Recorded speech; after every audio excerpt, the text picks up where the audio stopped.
the alarm goes off. And before your eyes can even fully open, it has already begun. Not the new day, but the weight of it. Unread notifications are forming in the darkness. The to-do list reassembles itself in your head before you can even take a single breath of your own. You did not choose this morning. It chose you. Most people spend the first hour of every day reacting to other people's messages, to other people's urgency, to someone else's version of what needs to happen next. Not because they lack organization, not because they lack discipline, because the morning was never protected. The first hour of the morning is the most borrowed piece of time in your day. In Japan, there is an understanding, not written as a single rule, but lived through millions of ordinary mornings for centuries, that the hours before noon are not a runway for productivity. They are a threshold, and what you do at that threshold decides the quality of everything that follows.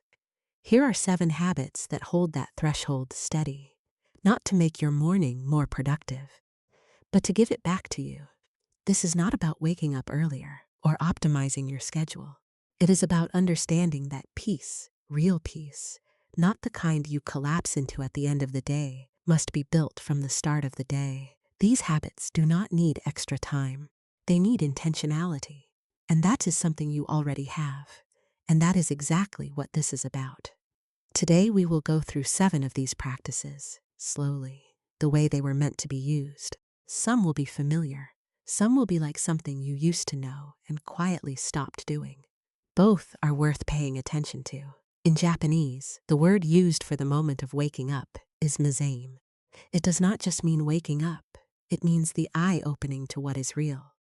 The Japanese treat the first 3 minutes of waking up not as the start of a to-do list, but as a threshold between 2 states. Before the body is fully activated, the nervous system is still slow, still quiet, still yours. That 3-minute window is the most defensible moment of your entire day, and most people immediately give it to their phone. In some Japanese monasteries, there is a practice of lying still for 3 minutes after waking up, eyes open, not moving, just feeling your own existence before the day has a name. Not meditation, not prayer, just realizing that you are here. Zen masters say that what you contact in that window shapes the baseline of your nervous system for the next 16 hours. Modern neuroscience agrees with this. The term is the cortisol awakening response, which is the natural hormone spike of the body in the first 30 minutes. What you feed it during that time will shape how everything unfolds afterward. The quiet practice here is this. Before you reach for your phone, before you speak, before you check anything, lie still for 3 minutes. No scrolling, no planning, just the ceiling, the light, the sound of the room. You are not wasting time. You are reclaiming it, but that is only one layer of this asahi. The morning sunlight, the first light. In Japan, asahi is not background scenery.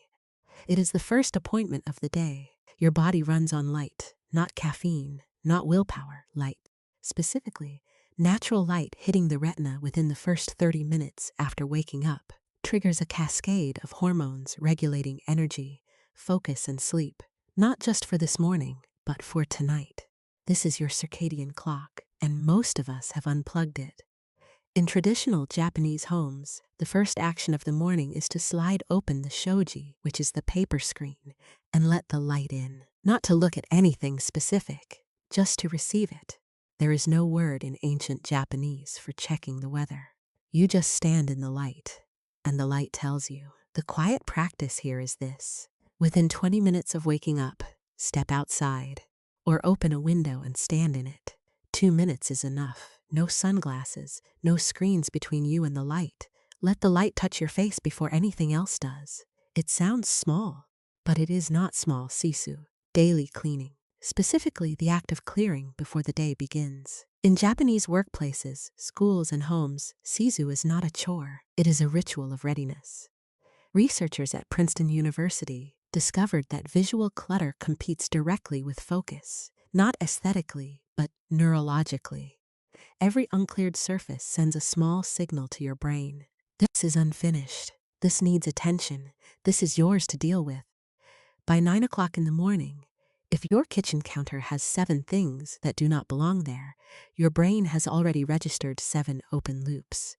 You have not started working yet, but you are already behind. In Japanese culture, the act of wiping a surface, not just clearing it but wiping it, is seen as a form of mental preparation.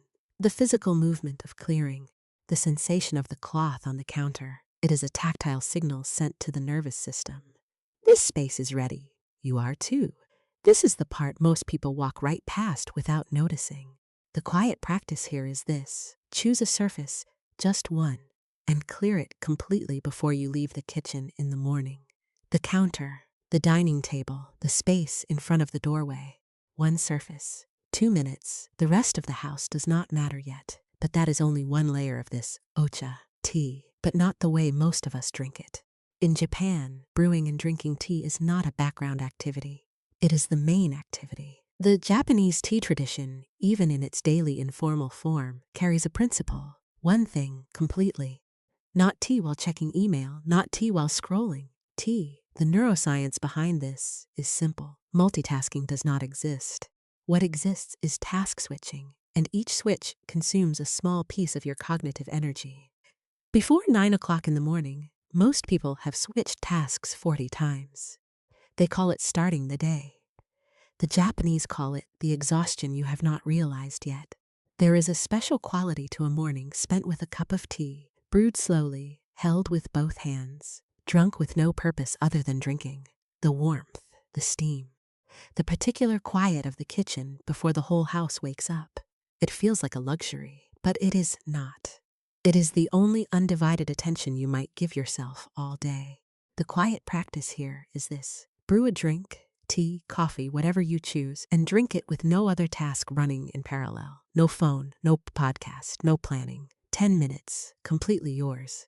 But that is only one layer of this. Tegaki, handwriting. Specifically, the act of writing something by hand. Not a to-do list, not a schedule. One sentence about what matters to you today.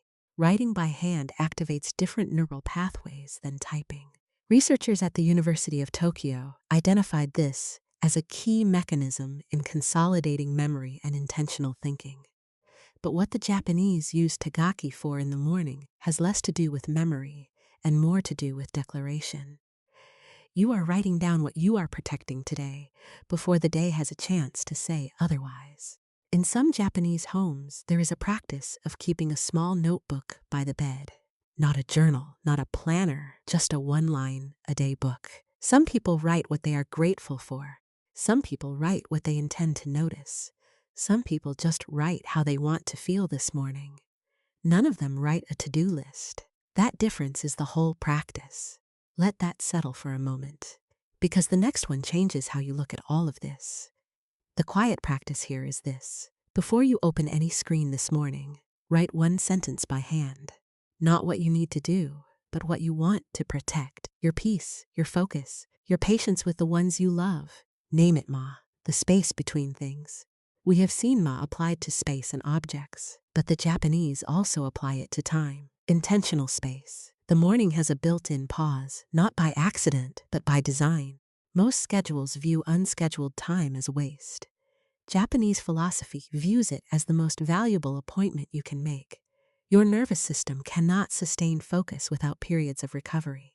This is not laziness, it is biology. A morning with no space, no breath, no unstructured moment is a morning that leaves the body in a low-grade state of emergency, even if nothing goes wrong. In traditional Japanese architecture, ma is the corridor between rooms, not wasted space, but a necessary transition. Without it, rooms collapse into each other. Your morning does the same. Without the corridor, a 5-minute unscheduled block between this obligation and the next, the hours collapse into each other, and by noon you cannot remember where the morning went. The quiet practice here is this: find a 10-minute block in your morning and protect it by name, in your calendar if necessary. No tasks assigned to it, no productivity goals. Call it ma, call it nothing, but leave it empty on purpose. And the last one, this is the one most people skip. That is usually why it works. Kakugo. It is often translated as determination or readiness. But the deeper meaning is closer to this. The decision made before the battle, not to win, but to keep oneself intact within it. This is the quietest but most radical habit on this list. Every morning, the world will make demands on you. It will demand your time, your attention, your patience, your energy, usually before you have any of it for yourself. Most people step into the day without deciding what they will not give away. Kakugo is not a planning exercise. It is a declaration. It answers the question, what am I protecting today?